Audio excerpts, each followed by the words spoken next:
Hey guys, it's Dr. Dave Harper from M.O.S.A.I.C Life Care and Sports Care Institute. And it's my honor and privilege to have this opportunity to share with you my heart around health and wellness. To start off with, I'd like to take a few moments to kind of give perspective as to where I'm coming from.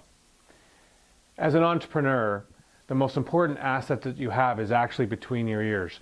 Your brain is the most important organ system that you're going to be using, and therefore the one that will be most utilized and most abused and overused over your lifetime. It's difficult when we're young and we're vibrant and we're starting something to really know what the game is that we're playing as it relates to the brain. And the brain is my passion. I'll explain why in a couple minutes. But one must understand that in our society as it relates to healthcare services, 1 in 2 Canadians will have some form of dementia.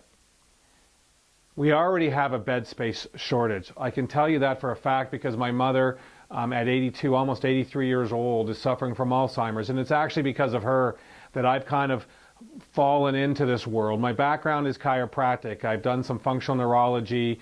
I'm a functional medicine specialist. I've worked with Jeff Bland personally, done functional medicine university. I'm a sports fellow in the Fellowship of Chiropractic Sports Sciences, the Royal College. I graduated in 1989, so for almost 30 years I've been in this world of chiropractic and nutrition. We use computers to detect and to evaluate patients to come up with benchmarks, and we'll talk about that in some later videos. But the most important point right now is for me to help you come to grips and grasp and be aware of what's really going on behind the scenes. So as I was saying, 1 in 2 Canadians will have some form of dementia if they get up into their 80s. We have 30 to 40% of the population right now reaching 75 in 2021. We call them the baby boomers. They're the ones that have created the intensity in the world.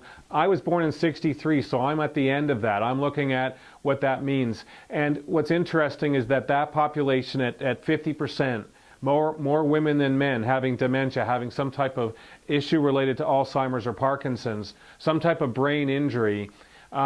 What's going to be interesting is that where are we going to put them all? I can tell you, as I said earlier, that with my mom having Alzheimer's right now, it's very difficult to find a place to put her, and she's a pre-boomer child.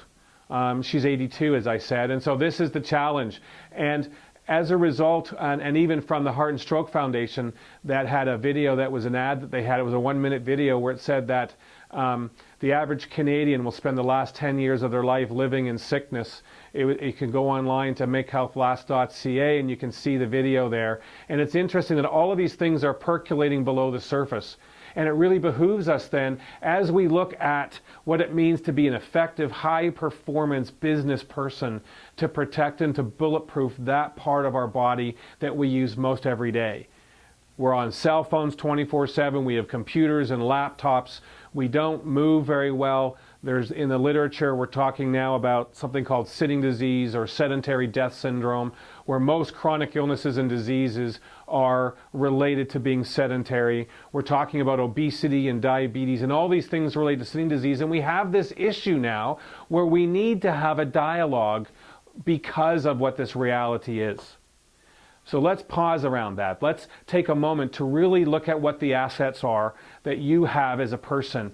The asset of your physicality. I love the MasterCard commercials where they may have a hockey puck and that may be worth $5, and they may have a hockey stick that may be worth $200, but when they look at the person, it's priceless.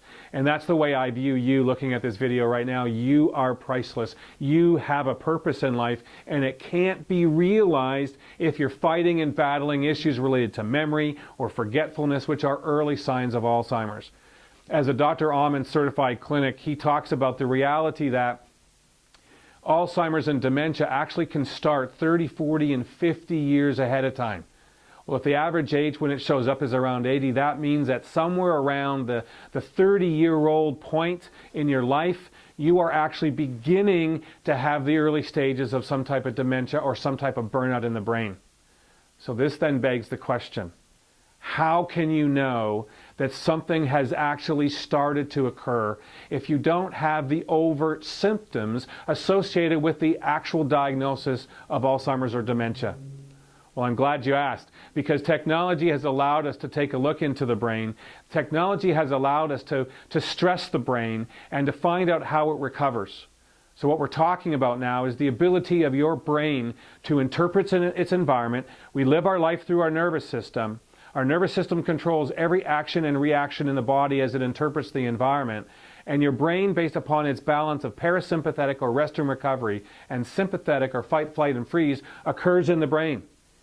It's connected to the heart, it's connected to heart rate variability, it's connected to the vagus nerve, it's connected to your body's ability to handle stress, because we know that if we're going to get scared, if we have some type of situation, real or imagined, that is stressful, whether it's a work related kind of deadline, or whether it's being cut off on the 401, or whether we're just thinking about what's going on, the reality is that your brain interprets them both the same way. And here's what happens. Your brain responds in a fight or flight with a heightened sense of sympathetic storm. But here's the deal. You need to recover. So just like an EKG that would hook up to the heart to electrically measure the heart, or a stress EKG where they would hook you up to the electrodes and then put you on a treadmill or a bike to find out what type of electrical stress your heart can accept, we can do the same thing now simply in 20 to 30 minutes with your brain putting it under stress to see how well it survives. We have several technologies in the clinic that help to baseline. And why are these baselines necessary? Well, in our clinic, and my philosophy is that your life is a sport. And how are you going to win? And I am maintaining through this process of introduction into what M.O.S.A.I.C is all about, and why M.O.S.A.I.C gives you a grid space. It gives you tracks to run on, and each letter of M.O.S.A.I.C means something different. And we'll evaluate what that means, and we'll elaborate on what it means over the next few videos. But the idea that you have this ability to maintain your brain and to have it and have your behavior act as a sport, as an athlete in the game of life, in the game that is your business, in the game that is your ability for your body as the most priceless thing to show up in your business as it relates now to your brain. Because I'll tell you, my mother doesn't remember how to clothe herself. She puts her clothes on backwards. She doesn't remember who we all are. And as a result, her life, based upon her memory, is basically coming to a close. It's winding down. Think of those glasses that kind of, you know, on a film where you see the camera fade out into nothing. Her life is beginning to fade out. She may have the heart of a horse, but if she doesn't have her brain to remember it, she won't be able to have a conversation around what happened, you know, when I was 5 or when I was 15, in terms of me being her oldest son. So if we think of life as a sport, what do athletes use to help them understand how well they're performing their sport?